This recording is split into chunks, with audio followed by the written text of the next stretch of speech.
Schlacht. Menschen blären bei Tag und Nacht. Panzer rollen über Leid hinweg. Das Menschenrecht ist vergraben im Dreck. Frieden ist leider nur ein Wort. Gewalt und Hass regieren an jedem Ort. Einer gibt allweil dem anderen die Schuld. Mit Emotionen, da wird täglich gespielt. Das heilige Land kommt nicht zur Ruhe und die ganze Welt schaut zu.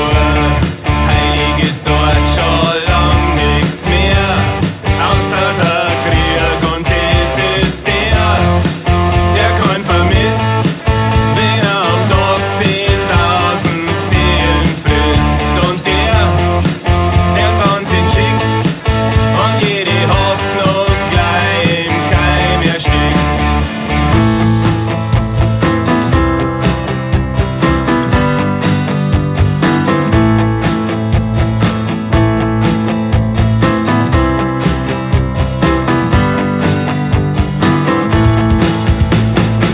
Überm Land liegt der Leichenduft.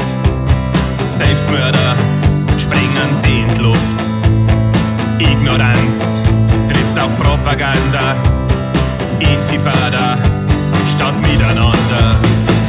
Kann man denn mal endlich einer sagen, was das bringen soll? Sie die Kämpfe einschlagen